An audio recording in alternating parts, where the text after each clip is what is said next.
Welcome to Raising Mommy, a podcast sanctuary where moms can come to listen, share, learn, and grow. I'm your host, Kimberly Tyson, vegan blogger for EatPlantsForLife.com, wife and mom of two. Here in the studio today, I'm joined by App and Media's education reporter, Candy Waylock. Thank you for being a guest on today's show of Raising Mommy. Well, thank you for having me here. Today's segment of Real Chat is entitled, Getting Ready for High School. About 4 million students are heading to high school this fall, and my student is one of them. Tomorrow night, I'm attending the Rising Ninth Grade Curriculum meeting for parents for soon-to-be high schoolers. For people in my peer group who have rising ninth graders, it's quite overwhelming. Not so much for the students who are more overwhelmed by the size of the school and making new friends. For the parents, they're more concerned about making the right choices, having their kids make the right choices, not enabling them, giving them some of the responsibility of making sure that they, do what they need to do to graduate from high school and get into college. Because of your experience, researching and reporting on the education system in Georgia, and because you have gone through this process 3 times, I want to pick your brain for those who are newbies to the whole experience. And at least, I'd like for, I don't think college is for every child, or traditional colleges for every child, but I at least want my daughter to have the option of going where she wants to go. So what's your history in education as far as reporting, and how long have you been doing it? I have been with App and Media since, I always look at it, my son's age, he's 22, and I started when he was born. So I've been doing education issues for App and Media for about 22 years.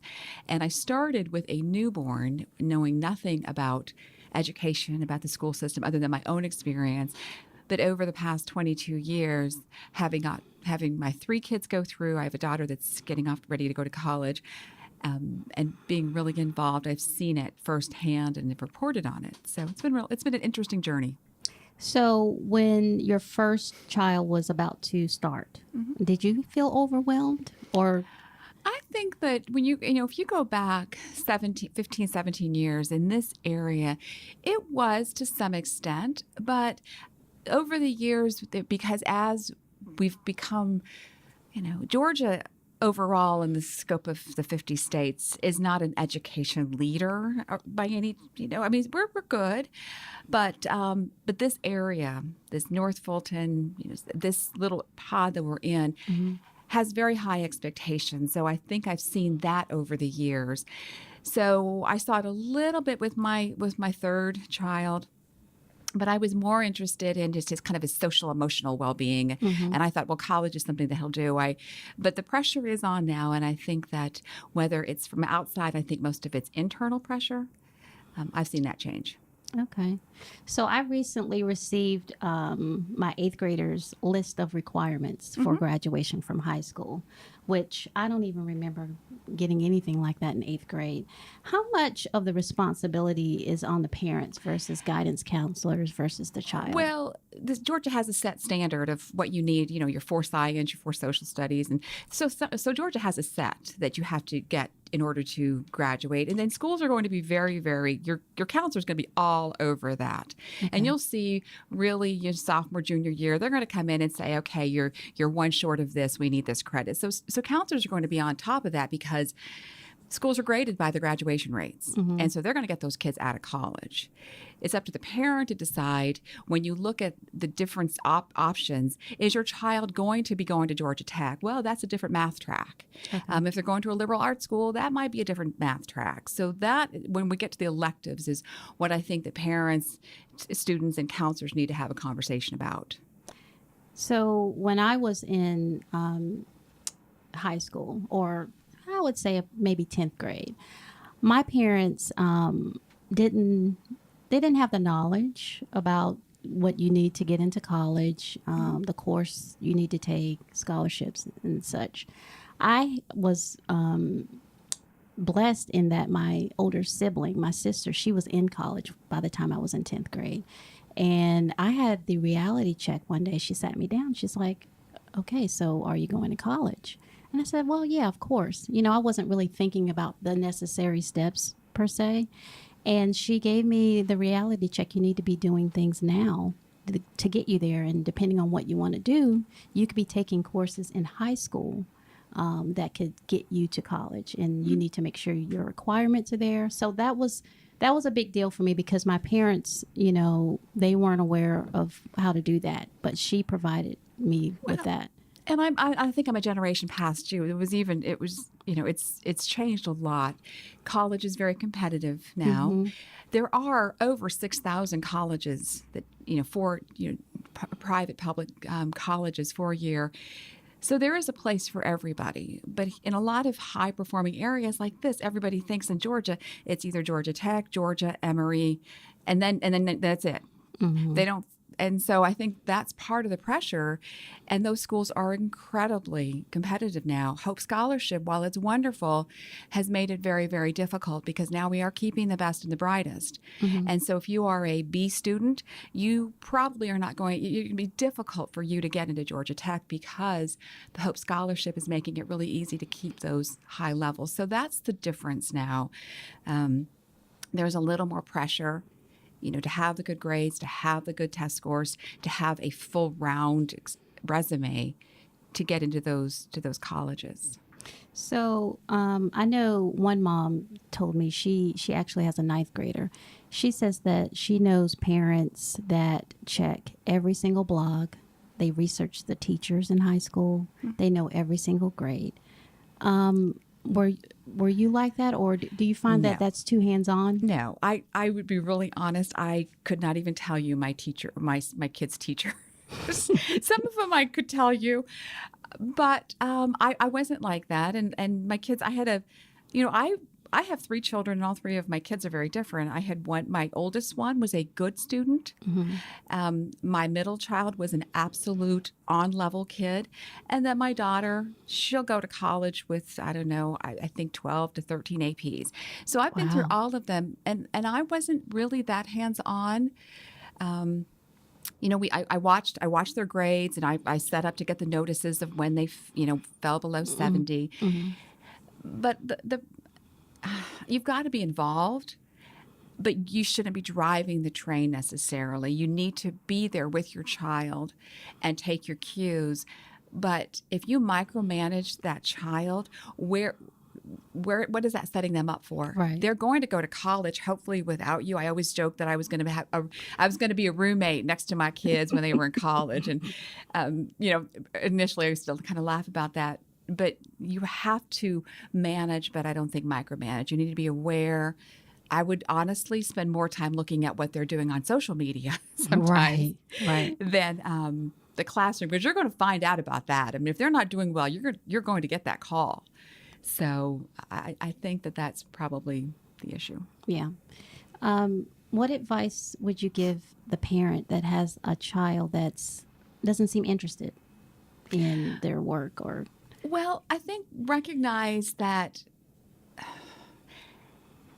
they've got. I told my son, my kind of my on-level child, who was really, really my athlete, and so I started saying he wanted to play in college. So that was kind of the carrot and the stick. Okay, NCAA requires if you want to play Division I sports, you're going to have to get this on your ACT, this grade point average, and that started making him think that was what he needed.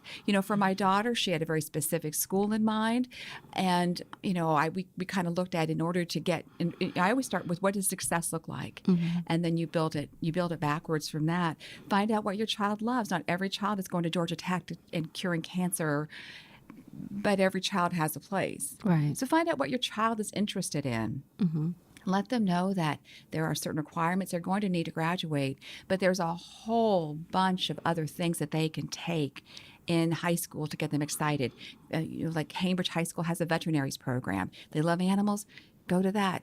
Alpharetta has an international baccalaureate, as does Centennial High School. So find out what their passions are, and there's options out there, and that might help. So what are AP classes, and how are those beneficial as it pertains to college? Well, once again, It is difficult to get into a competitive school without AP classes. Okay. Now, you're going to you go on a blog and you're going to find, oh, my child didn't have any and got in. That is rare. It's not unheard of, but that's very rare. That child probably had a very robust outside school experience that college found valuable. But, the way the world is now, all you have to do is pull up the freshman profile of the college that your child is looking at and look at what that freshman profile looks like. Okay. Where does your child fall into that profile? Now, remember that I just went through the process with Georgia. Where my daughter was accepted. So you look at the top 25, the middle 50, and the bottom 25, the profile. If your child is in that middle 50, that middle 50%, you've got a decent chance of getting in there. If they're in the top 25%, you probably have a pretty good chance of getting in there. If they're in that bottom 25 profile, it's going to be a little bit, it's not unheard of, but it's going to be a struggle. So again, APs are very, very important, but look at the profile of the school that you're thinking your child may be interested in. Okay. So what's the difference between the AP class and the honors class? Well, honors classes are state classes. Okay. They're classes that the curriculum is designed by the state. And so, but AP, the curriculum is designed by the College Board. So whether you take it in Alaska, Florida, or Maine, wherever, that AP curriculum is going to be very similar. Colleges know that. If you are absolutely positive your child is going to stay in Georgia, then honors is fine because Georgia schools know Georgia honor program, but Florida, they may not. So an honors class going to Florida is not going to be as important as an honors class in Georgia. Do you understand? Because Florida doesn't recognize the Georgia honors program because it is a Georgia specific honors. Okay. It looks good if you're staying in Georgia. But AP is something that across the board, but AP is it's kind of its own thing. AP is designed for the college level student. So if your sophomore isn't ready for a college level class, putting them into an AP could be setting them up for failure. Not only they may fail the class, they won't pass, and failing an AP class does not look good for a college. Taking the class isn't important. Taking and passing it is what colleges are looking for. I think a lot of parents don't know about the credit. We were talking about this a few days ago where you said that the credit, if you don't pass the class, you don't receive the credit. Well, if you don't pass the class, it goes on your GPA as a fail. If they don't pass, the reason you take an AP class is you're trying to get a 3, 4, 5 on the AP exam. Okay. Some schools will take so for example, if you get a 5 on an AP test, let's say AP, AP calculus.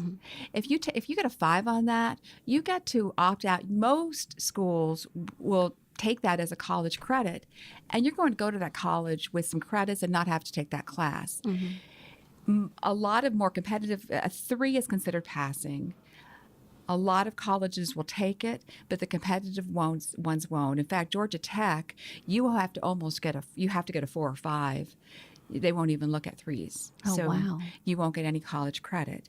Georgia does. You pull up the college profile and it will tell you the equivalent. So the goal in an AP class is to get a 4 or 5 if you're looking at a competitive school. And a 3 for, I would consider the next level of schools. So if you have a child that does not take AP classes, wants to go to college, but has exceptional grades, what do you think? Well, absolutely there's a place for them, but it also depends on where you go. Okay. So if you were at a school, so there are 38 APs available. The College Board has identified 38 AP classes. So bigger schools, usually offer about all 38 of those.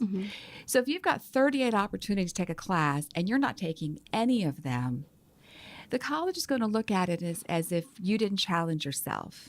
You didn't push yourself. You may not push yourself in college, and therefore you may not do well. But if you've got a smaller school where there's only maybe 15 and you take 5 of those, that college is saying, wow, you took only 5, but you took what your school had to offer. Right. So that's why it really, the colleges look at the opportunities and what you took. Okay. Did your children take online classes? My son did. My one son did. My daughter is a few, just to get some things out of the way. But my my middle child, who's now a sophomore at Georgia College, took almost his entire senior year online. Oh, wow. And because he was an athlete and wanted to he took maybe one class in school and the rest of them he took online. Be careful with online courses. To me, from what I understand and from what I've been through and what I've experienced, it is more to get the credits out of the way. Okay. It's to me, a lot of learning doesn't stick. So it's a great way to get your basics out of the way, maybe explore an elective if you're really interested.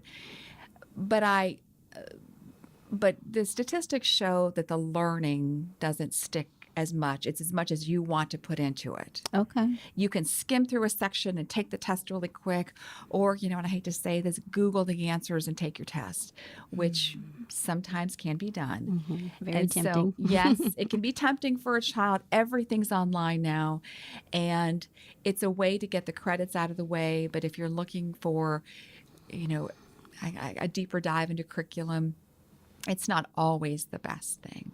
Okay. What about internships?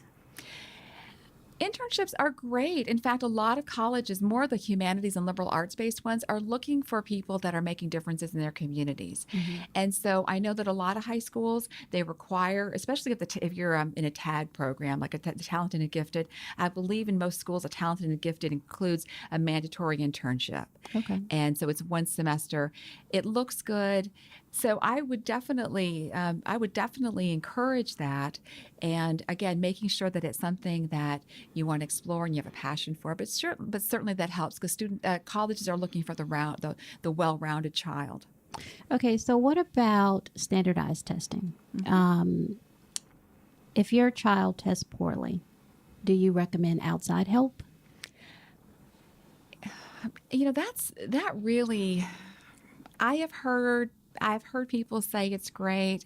I tried it. I didn't see a huge benefit. I would definitely, almost every school offers one that is kind of low cost or no cost. And I would definitely do that. But standardized testing, it really is the knowledge that you've obtained to that point, and it's kind of cumulative, and so it's really hard to cram.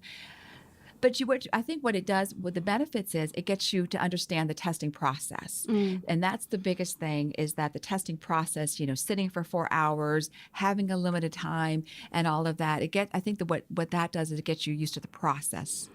As far as whether it increases knowledge, I mean, the testing companies will say that it does.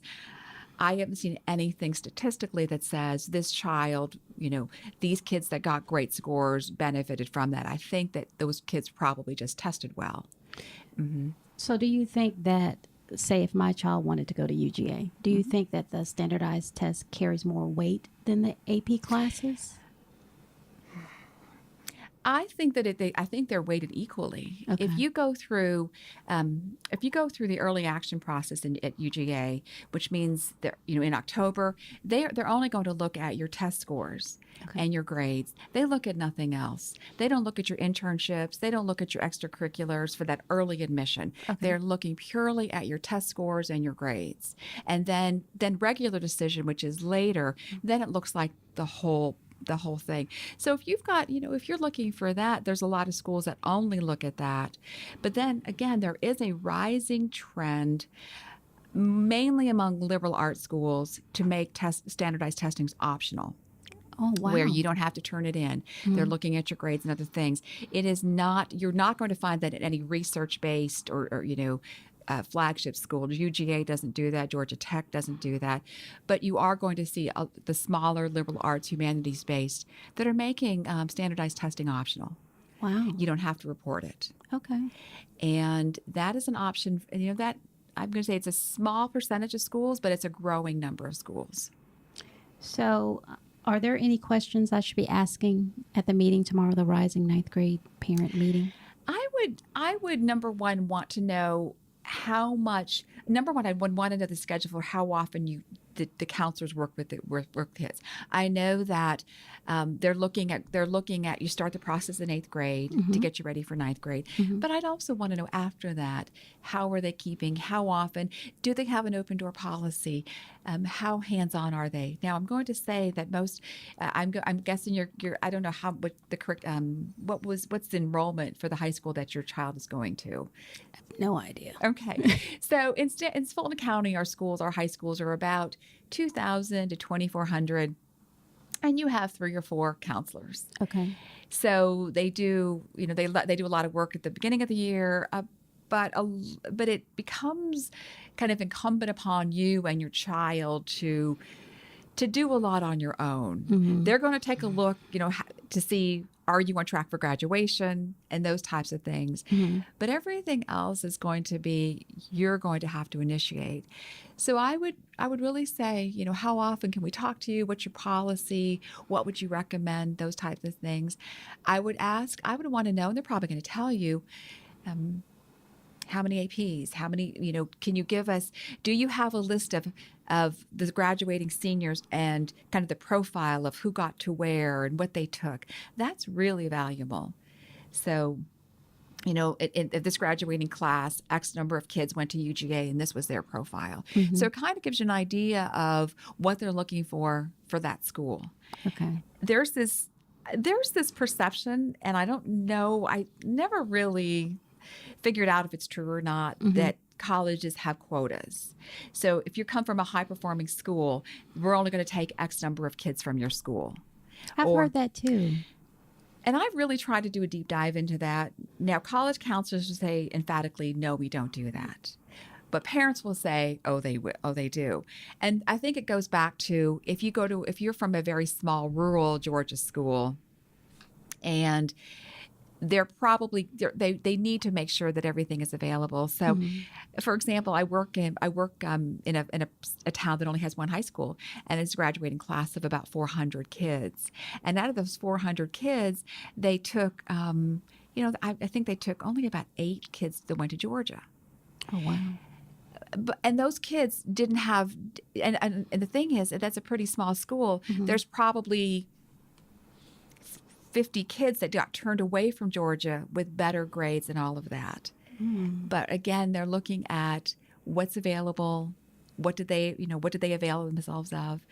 So I don't really think I think schools are trying to get a wide group of kids in. So it may end up looking like a quota, but I don't think it is. I don't think we hit a number and say that's it. Right. So do you have any recommendations for the summers, as far as summer school or internships or? I think that it really depends on the child. If you have a child that wants to spend their summer doing research down in Tybee Island and marine biology because they love science, then I would certainly encourage that. But if you have a child that is high performing and does, I would say give them a break. Yeah. Okay. I would really say that, your kids cannot cannot be on 12 months a year. You're going to burn that child out. And and the thing about college is there is a tremendous amount of downtime in college. You take 15, 16 hours. That was the biggest thing, is all of a sudden you don't have a lot to do. And for kids that haven't filled the gaps with other things that they care about, they're going to go to college and sometimes not do well because they have so much free time now and don't know what to do with it. So I think that if your child has an interest in pursuing something, I think it's great. But if they just want to spend the summer hanging out with friends and doing that and just taking a little bit of a break, I think we need to keep them interested and engaged. But because there is that summer learning loss, but more at the elementary school level. I don't see it as much at the high school level. But that's probably what I would say is. And summers are so short anyway, and they're getting shorter. They are. Yeah. My 8th grader, she has expressed an interest in culinary arts. She's been talking about it for 5 years, and she bakes cakes, she cooks. So I was thinking about doing, because she loves it. It's not work for her. Having an internship or something for her over the summer, she enjoys it. She doesn't consider it work. Would you Oh, recommend that? I think that's a phenomenal idea, because then it will show her, you want your kids to gravitate towards something that they love and that they enjoy and that inspires them. Okay. And I think that that would be great to be a part of that and do that. And there also, we were talking a little bit about this kind of offline, is that a lot of a lot of high schools now have career tech built in, Hmm. where they have emphasis in something. I know Alpharetta High School has a culinary arts program. Cambridge has a veterinary program. All these different high schools have that, and there may be something in the high school that she's going to where she can explore that as well. But if not, I think an internship would be great. And then she can kind of align her curriculum if she wants to go into a culinary arts school. Take a look at Johnson and Wales, I think is a big culinary college, and find out, what are they looking for? What kinds of classes in high school will set her up for success in those schools? I think that's a wonderful idea. My daughter always thought she wanted to work with animals. Hmm. Wanted to be, marine biologist and all that. So she interned at a local veterinary, and after 3 months, that shifted. Okay. And so it was great for her to do that for 4 or 5 months, to realize while she loved animals, veterinary science isn't what she loved. Right. And so I think it was great that she discovered that as a sophomore and kind of turned the direction to something different. And I think too, for if my daughter doesn't have culinary program at her high school, she can ask for one.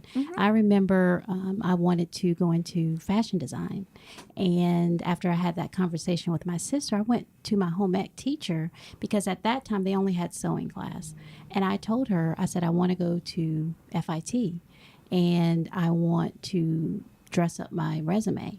So she created classes for me, design classes, just for me, because I asked for it. And I feel like if kids are proactive and they don't have a program in their high school that they could go to, the staff and say, is there a way to create this for me? Oh, absolutely. I mean, she could go into the school nutrition program and find out, like, work alongside the people that run the cafeteria to talk about, how things are made and what's important and what goes into a balanced meal. I think absolutely there are programs that you could create in there. And I think as your children enter high school, you are starting to see that. You're starting to see where they are gravitating. And I really think it is up to them, for them to take that lead, Mm-hmm. and for you to support them in that lead. Okay. And there are a lot of parents that are very, very hands-on. Mm-hmm. And I am the first. I thought he would be a wonderful lawyer. And I pushed that. And I kept saying, well, when you go to grad school. That was my dream Mm-hmm. for my child. And I think that's probably the biggest issue, is recognizing that, help them with their dream, but it shouldn't be your dream. Right. Absolutely. That's great advice. Mm-hmm. Do you have any final advice for parents that are overwhelmed about the process of entering high school? And it's so trite and it sounds like so silly to say, but they will be just fine. If you are this concerned about your child, you are showing that you are already a phenomenal parent. And there are a lot of kids out there whose parents aren't involved. And I think that you wanting to know more and being engaged and active, that is 90% of it. But it's also recognizing that, you're the wind beneath their wings. And just understand it's going to be okay. And there are going to be tremendous failures, and there are going to be tremendous successes over the next 4 years. And I think that it's going to be fine. I would really, what I'm seeing more and more is you need to really pay attention to the sociological parts of their, of that. There's so much pressure on kids today. Mm-hmm. They live under a magnifying glass that none of us as adults understand. And it's what goes on in the classroom, but to me, it's more important to understand what's going on outside the classroom, and those two things come together. So I think that's the biggest issue right now. I am concerned about school safety. I mean, it's something that I cover a lot. Mm-hmm. I think that is, I think we're doing a really good job about that. But it's that emotional support that I think we need to really be watching for, and recognize that most kids come into high school and leave in 4 years and go on, and it's great. And not to worry too much about it. Where did you stand on the social media aspect with your high schoolers? Well, I had, my son that's a senior in college now, kind of, he came to where he didn't have a cell phone until he was, I think, in middle school or towards high school. Mm-hmm. My daughter, who's a senior, had one in 4th or 5th grade because I needed to be in contact with Mm-hmm. her. And I've noticed that she is completely tied into social media, or my older son is not. I watch it. I'm not the parent that that follows everything. I think it's part of what it's part of life right now. And me fighting it's not going to help at all. Right. But I think that we try to have conversations, and I try to watch her, and I follow her. I mean, I do, and I think parents need to know where their kids are on social media, and what they're looking at. But to try to limit it and control it, I think that that barn door is already wide open. It's Pandora's box. It's out. We can't put it back in. And I think parents have a responsibility to watch it. But even if you don't provide it for them, Mm-hmm. they've got friends. They got friends. Yeah, they're looking at it on the bus. Yes. And so I think we have to monitor it, but recognizing that the kids today, they're savvy. They are. They are. And, being around high school kids, Mm-hmm. they understand. But also I think the biggest thing that's changed is kids don't have a lot of room to make mistakes. No, they don't. I was going to ask you about that because I do worry about, my daughter's always getting on to me about, well, all my friends are on Snapchat. All my friends are doing this. And I'm like, you have to be careful about what you post because colleges could be looking at that too. And they are. They are looking at that.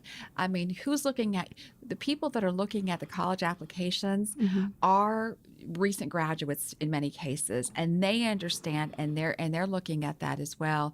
And you can have things that you've done your freshman year of high school that can keep you out of colleges, and not only social media, but just the little things that happen outside of class is be really, really careful about that. I mean, drinking and juuling and vaping and drugs and everything are part of the high school experience. And they do not have opportunities to make mistakes. That goes on their record, and that will keep them out of a lot of things. So you have to really let them understand the consequences of very stupid decisions. And one bad decision can make the whole aspect of college a moot point. Right. Especially if your kids are athletes or, honor students and things of that level. Well, I feel armed for tomorrow's meeting. I feel like you've given a lot of insight. Yeah, well, I think that the fact that you're trying to educate yourself ahead of time is really going to help your child. And asking those questions and understanding. But I think the biggest thing is you in 8th grade really need to be thinking about what does that senior year look like. Okay. Because remember, your college applications are due the fall of senior year. So it's what happens freshman, sophomore, junior year that makes that decision. So these are the times you've really got to be thinking, if you want your child to be taking Georgia Tech math as a senior, it's the decisions that you make really going in 8th grade, 9th grade that set you up on that path. And you said that, what did you bring with you today? You said that you Oh, well, we were talking about AP classes Okay. and the different kinds of classes, and there's 38 different types of AP classes. And if you are thinking about AP classes for your child, which I hope that you are, you can get a list from from the school about the pass rate. Every school is required to compile all of the AP classes and how many of the kids got a 3 or above on that, and you can Okay. see the breakdown. And so I pulled the one for Fulton County, and again, there are schools that have less than 50% pass rates, Okay. and schools that have 70 or 80. And so then what you need to do then is pull up your school and then look at the individual classes and which classes had the highest pass rates and start making some decisions there. All of this information is available for AP, and I think it's a good step for parents. It's a good starting point. Thank you so much for being on Raising Mommy today, Candy. Well, thank you I enjoyed so having you. We'll much. have to have you back. All We'll have right. to talk Thank you. more about this. Be sure to find Raising Mommy anywhere you listen to podcasts. Check out new episodes every Saturday. Follow us on Twitter at RaisingMommyGA. Search for me on Facebook and Instagram at eatplantsforlife.com or Raising Mommy Podcast. Don't forget to email me at raisingmommy@appenmediagroup.com to share the random, fun, and sweet things that your kids say, text, or do for our Off the Cuff Kids segment. If your comment is chosen for a future show, you'll win a gift card. Remember, first names only, and please include the age or grade of your child. If you have a screenshot of the text or note or a photo of the deed, please also include it with your submission. Thanks for listening.